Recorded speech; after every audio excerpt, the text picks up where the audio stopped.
السلام علیکم ورحمۃ اللہ وبرکاتہ۔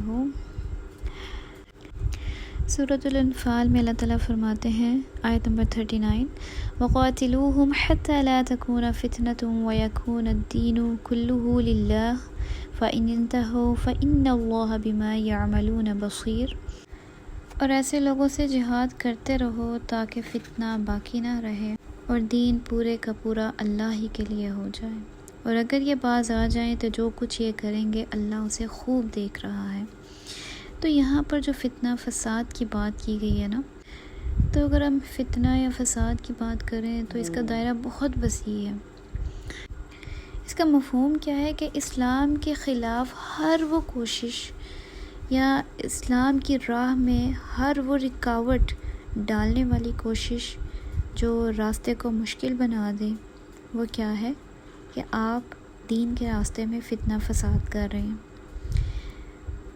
اب یہی رکاوٹ کو ختم کرنا، اس راستے کو صاف کر دینا کیا ہے؟ جہاد فی سبیل اللہ۔ ابھی اسی سرگرمی کی دو اقسام کو ہم لیتے ہیں۔ ایک تو یہ کہ ایک مسلمان ہے اور ایک کافر ہے۔ تو کافر جو مسلمان کی راستے میں رکاوٹیں پیدا کرتا ہے، یہ ہے فتنہ۔ اور دوسری جو قسم ہے وہ کیا ہے کہ ایک مسلمان دوسرے مسلمان کی راہ میں جو رکاوٹیں پیدا کرتے ہیں، وہ ہے فتنہ فساد۔ قرآن ہمیں کیا سکھاتا ہے کہ ان دونوں صورتوں میں ہم نے جہاد کرنا ہے۔ تو جہاد یہاں پر ہمارے اوپر فرض ہو جاتا ہے، بے شک وہاں پر کافر ہو یا پھر ہمارے ساتھ معاملہ کسی مسلمان کا ہو۔ ہمارے لیے ہماری نیت اللہ تعالیٰ کی رضا ہونی چاہیے۔ بات غور کرنے کی یہاں پر کیا ہے کہ ہم ایک ایسے ملک میں رہتے ہیں جس کی بنیاد اسلام کے اوپر ہے۔ ہم آزاد ہیں، پر ہم مسلمان، ایک مسلمان دوسرے مسلمان کو آزادی کے ساتھ رہنے نہیں دیتا، جیسے ہمارے ملک میں بدعات کو فالو کیا جاتا ہے۔ تو اس بدعات کو روکنا ہمارے لیے بہت ضروری ہے۔ ایک دوسرے کو ایجوکیٹ کرنا بہت ضروری ہے۔ ہمارے لیے غور کرنے کی بات یہ ہے کہ ہم جو بھی کام کر رہے ہیں، ہم اس کی بنیاد کو دیکھیں۔ کیا یہ قرآن و حدیث کہیں سے ثابت ہے جو ہم کر رہے ہیں؟ اور اگر تو ثابت ہے تو اس پر ڈٹ جائیں، اور اگر ثابت نہیں تو اس کو وہیں پر ختم کر دیں، کیونکہ اگر ہم نے اس کو ختم نہ کیا تو یہ ہمارے لیے باعث عذاب ہے، دگنا عذاب ہے ہمارے لیے۔